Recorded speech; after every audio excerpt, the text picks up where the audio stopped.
Hello' guys, মই অৰ্চনা আৰু অৰ্চনাৰ কিটচেনলৈ আপোনালোক সকলোকে স্বাগতম জনাইছোঁ। আজি মই আপোনালোকৰ মাজলৈ আটাৰ বৰফিৰ ৰেচিপি এটা লৈ আনিছোঁ। আশা কৰোঁ মোৰ ৰেচিপিটো ভাল পাব আৰু ভিডিঅ'টো শেষলৈকে চাব। তেতিয়াহ'লে বলকচোন, আটাৰ বৰফিৰ বাবে আমাক কিনো বস্তুৰ প্ৰয়োজন হ'ব সেই বস্তুখিনি চাই লওঁ।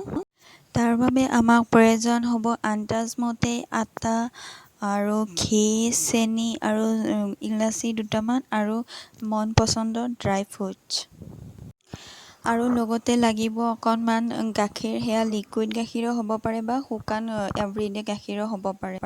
এতিয়া মই গেছ জ্বলাই ননষ্টিক টাৱাখন পাতি দিছোঁ আৰু তাত মই আন্দাজমতে ঘি দি ল'ম। মই 2 চামুচ ঘি দি লৈছোঁ। আপোনালোকে ঘি বেছিকৈ ল'ব বিচাৰিলে ল'ব পাৰে। এতিয়া মই ঘিখিনি গৰম হোৱালৈ ষ্টীলৰ থাল এখন লৈছোঁ আৰু তাত অকণমান মই ঘি লেটিয়াই লৈছোঁ। আপোনালোকে যিকোনো থালেই ব্যৱহাৰ কৰিব পাৰে। আৰু এইফালে মোৰ কেৰাহী গৰম হৈ গ'ল আৰু এইফালে মোৰ ঘিখিনি গৰম হৈছে আৰু সেইবাবে মই ইয়াতে আটাখিনি দি দিম।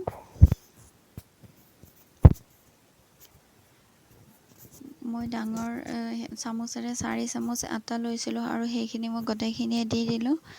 আপোনালোকে নিজৰ আন্দাজমতে ল'ব পাৰে। বেছিকৈ বনাব ইচ্ছা কৰিলে ইয়াতকৈ বেছি ল'ব পাৰে। আৰু এইখিনি মই এতিয়া হেতাৰে ভালকৈ লৰাই কম জুইত ভাজি ল'ম। আৰু আটাখিনি এতিয়া ৰংচঙীয়া হৈছে। এই মুহূৰ্ততে মই ইলাচি কেইটামান দি ল'ম। ইলাচি কেইটা বাকলি গুচাই মই ভিতৰখিনি লৈ লৈছোঁ আৰু ইয়াতে মোৰ ওচৰত কাঠবাদাম আছিলে কাৰণে কাঠবাদাম লৈ লৈছোঁ। আপোনালোকে এইটো নিজৰ ইচ্ছামতে যিকোনো ড্ৰাই ফ্ৰুটছে ব্যৱহাৰ কৰিব পাৰে। আৰু এইখিনি এতিয়া মই ভালকৈ লৰাই ইয়াতে মই চেনি এড কৰিম। চেনিটো সম্পূৰ্ণ নিজৰ ইচ্ছা, যিমানখিনি মিঠা আপোনালোকে ভাল পায় তাৰ ওপৰত ডিপেণ্ড কৰি চেনিখিনি ইয়াতে এড কৰিব। আৰু তাৰপিছতেই মই ইয়াতে এভৰিডে গাখীৰটো এড কৰিম। আপোনালোকে ইচ্ছা কৰিলে লিকুইড গাখীৰো এড কৰিব পাৰে। আৰু গাখীৰখিনি এড কৰি পেলাই মই ইয়াতে পানী দি অকণমান লৰাই ল'ম। পানী বেছিকৈ দিব নালাগে, জাষ্ট অকণমান তলিত লাগি নোযোৱাকৈ পানীখিনি দিব লাগে। আৰু পানীখিনি দি 2 মিনিটমান পিছতে এইখিনি নমাব পৰা হৈ গ'ল। এয়া দেখিলেনে, মই থালখনত নমাই লৈছোঁ আৰু হেতাখনেৰে ধুনীয়াকৈ সমানকৈ মই এইখিনি ইয়াতে দি লৈছোঁ। আৰু ওপৰতে অকণমান মই কাটি থোৱা কাঠবাদাম আছিলে সেইখিনিও ছটিয়াই দিছোঁ আৰু ধুনীয়াকৈ সমানকৈ এইখিনি মই বনাই লৈছোঁ। আৰু এইখিনি মই ৰুম টেম্পাৰেচাৰত 1 ঘণ্টা ঠাণ্ডা হ'বলৈ দিম।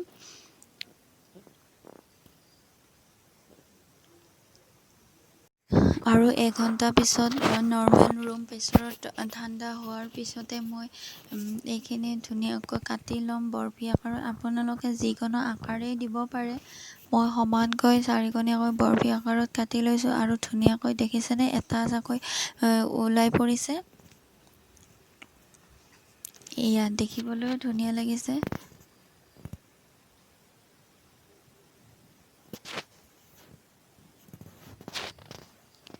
আমি যেনেকৈ কাটি উলিয়াব বিচাৰিছিলোঁ তেনেকৈ কাটি ওলাই পৰিছে।